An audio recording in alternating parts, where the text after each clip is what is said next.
ओडिशा प्रदेश का एक जिला लगता है बालंगीर। बालंगीर एसपी को एक पत्र मिलता है। वो पत्र गोपनीय होता है। उसमें बताया जाता है कि मैं तुम्हारा शुभचिंतक हूँ।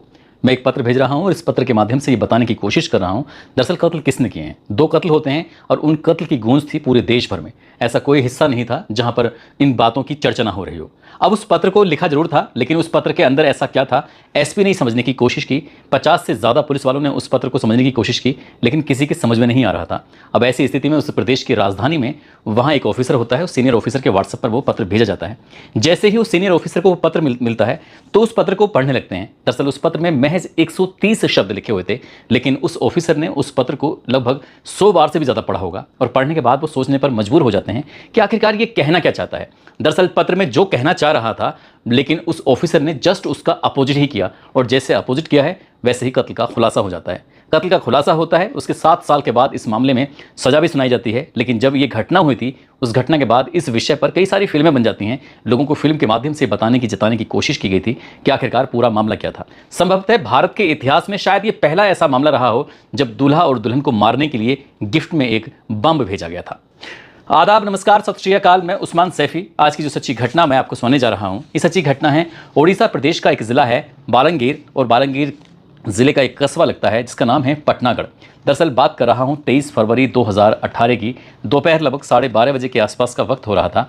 इस बीच में 22 साल की एक महिला जिसका नाम रीमा साहू होता है, रीमा साहू रसोई में थी और बैंगन का भरता बना रही थी। बाकी जो तैयारी थी खाने की, उसकी खाने की तैयारी कर रही थी।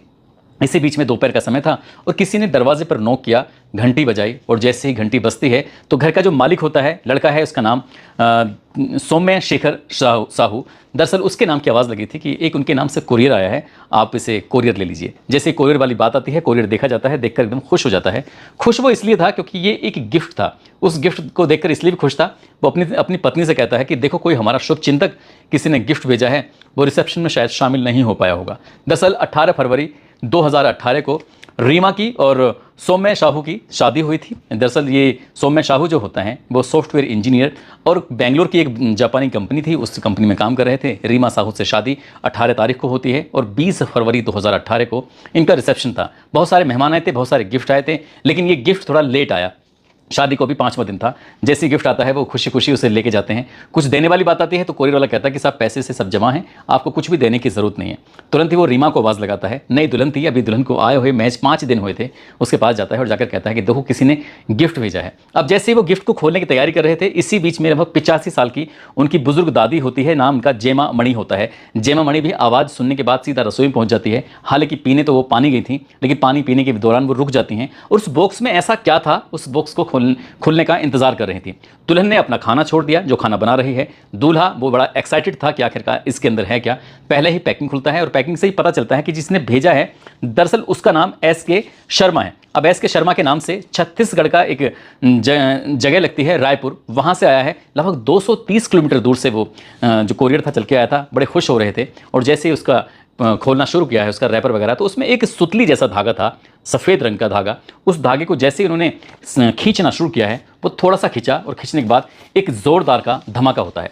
इतनी ज़ोर का धमाका होता है कि जो आसपास की बिल्डिंगें थी वहाँ तक भी दहल पहुँच जाती है। साथ ही रसोई के अंदर वो धमाका होता है और रसोई की जो छत थी एकदम से फट जाती है, उसमें भी बड़ा सा सुराग हो जाता है। इसी बीच में उस रसोई के अंदर 3 साथी थे, यानी कि दूल्हा दुल्हन, जिनकी अभी 5 दिन पहले शादी हुई थी, और उनकी दादी वो देखने के लिए आई थी, दरअसल पानी पीने के लिए आई थी। लेकिन जैसे गिफ्ट खुल रहा था, खुलते हुए गिफ्ट को देखने के रुक जाती हैं और धमाका इतनी तेज़ था, रसोई की छत फट जाती है और ये बहुत बुरी तरह से झुलस जाते हैं। आसपास के लोग उस धमाके के बाद सीधा घर की तरफ आते हैं दौड़ते हुए।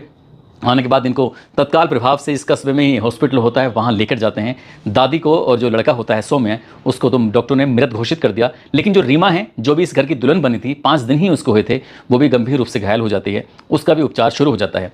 वक्त आगे बढ़ने लगता है, पुलिस में रिपोर्ट दर्ज कर दी जाती है। पुलिस इस मामले की जाँच पड़ताल करना शुरू कर देती है। अब जैसे ही पुलिस ने ये FIR दर्ज की और ये मामला बम ब्लास्ट होता है, उसके बाद ये अखबारों में छपना शुरू हो जाता है। इंटरनेट पर, हर वेबसाइट पर ही खबर आने लगती है, साथ ही न्यूज़ चैनल पर खबर आने लगती है। और ये की बात चल रही थी कि दूल्हा और दुल्हन को मारने के लिए किसी ने बॉम्ब भेजा है। ये बॉम्ब किसने बनाया, क्यों बनाया, आखिर दूल्हा दुल्हन से क्या दुश्मनी थी। नाम तो दूल्हे का लिखा हुआ था, लेकिन इसके पीछे की वजह क्या थी, बस यही था। अब इसके पीछे कौन था, पुलिस इस मामले की जांच पड़ताल में जुट जाती है। लगातार ये खबरें प्रकाशित हो रही थी, मामला हाईलाइट हो रहा था। अब देश के हर एक हिस्से में इसकी गूंज फैल रही थी। जैसे ही इसकी गूंज फैल रही तो पुलिस इस मामले में कुछ खास नहीं कर पाती है और 1 महीने का वक्त बीत जाता है। आखिरकार इस मामले की जांच हटाकर पुलिस से सीधा क्राइम ब्रांच को सौंप दी जाती है, ये पता करने के लिए कि आखिरकार कातिल कौन है, किसने बम बनाया, किसने ये मामला किया।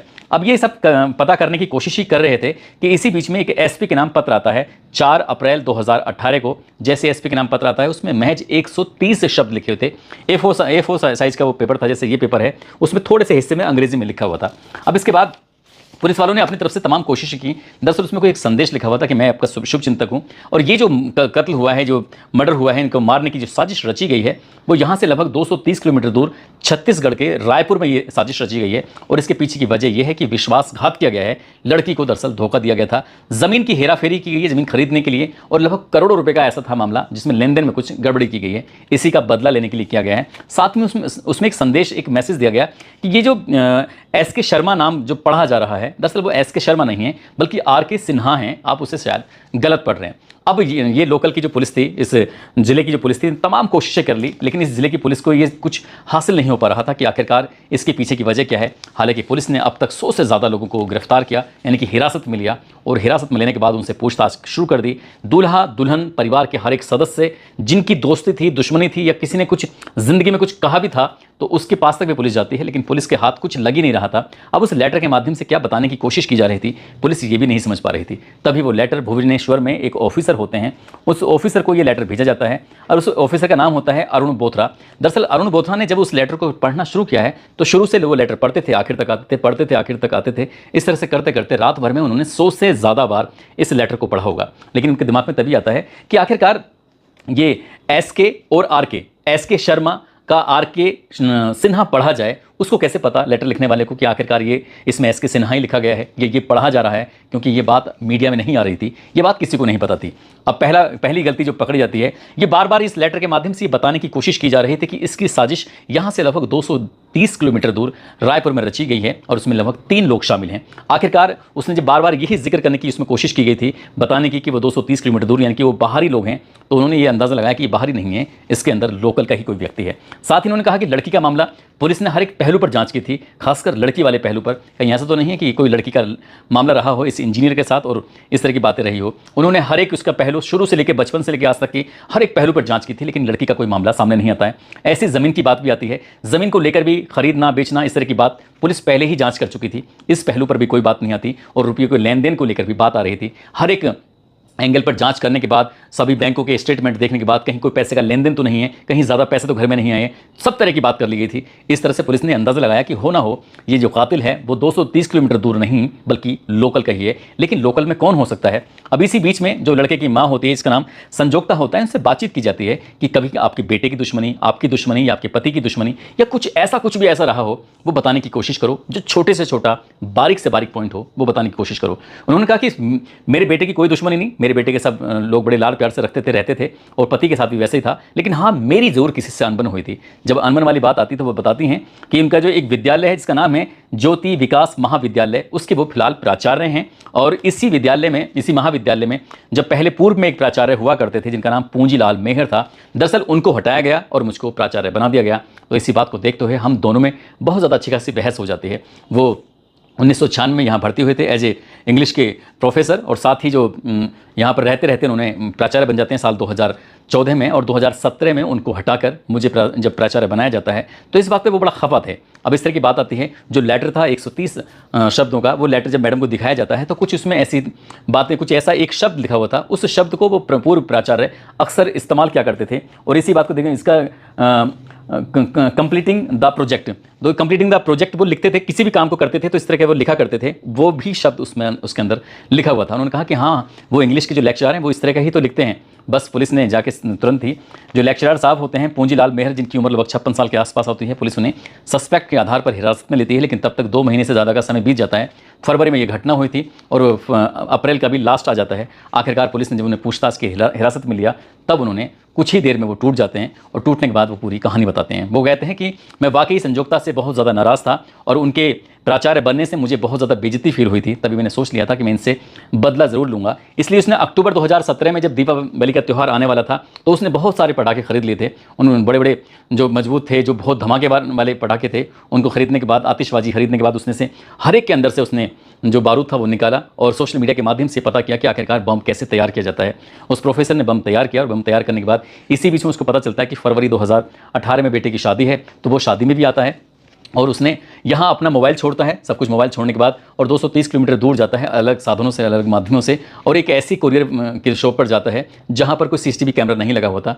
तब उसने सीसीटीवी कैमरे से बचने के लिए आखिरकार उसने कोरियर किया बहुत दूर से, और कोरियर करने के बाद उसको भेज दिया।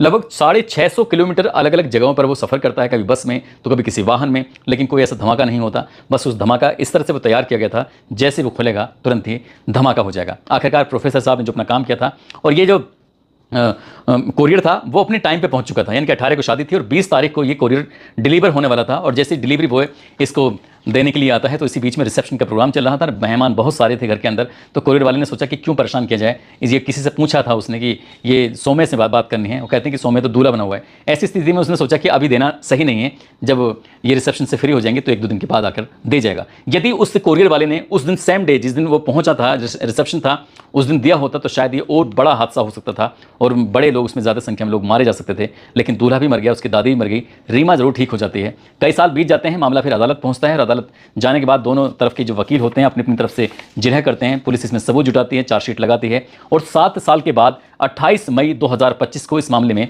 अदालत अपना फैसला सुनाती है और अदालत कहती है कि इस व्यक्ति यानी कि प्रोफेसर को आजीवन कारावास की सजा सुनाई जाती है, साथ ही 50,000 रुपये के जुर्माना भी इस पर लगाया जाता है। जब इस तरह का मामला एक बार फिर से अखबारों में आता है, सोशल मीडिया पर आता है, तो ये 2025 में ये मामला बहुत तेजी के साथ लोग सुर्खियों में आने लगता है। खासकर उस प्रदेश की ये बहुत चर्चित घटनाओं में से रही थी और उस वक्त इस पर कई बताते हैं कि फिल्म भी बने, नाटक भी बने, और लोगों ने उस चेहरे को दिखाने की कोशिश की कि प्रोफेसर ने बस मैडम से बदला लेने के लिए उसके बेटे की बेवजह जान ले ली, जिसका कोई कसूर नहीं था। एक लड़की जिसने अपनी ज़िंदगी के सिर्फ 5 दिन दुल्हन के रूप में देखे थे, उसकी ज़िंदगी भी ऐसी बर्बाद हो जाती है, बेकार हो जाती है, क्योंकि उसको भी काफ़ी चोटें आई थी। दोस्तों, इस पूरे घटनाक्रम को सुनाने का उद्देश्य किसी को परेशान करना नहीं है, किसी का दिल दुखाना नहीं है, बल्कि आपको जागरूक करना है, आपको सचेत करना है और आपको बताना है कि क्राइम करने वाला कितना ही शातिर क्यों ना हो, आखिर वो देर से बेर पकड़ा ही जाता है। और प्रोफेसर साहब के साथ भी कुछ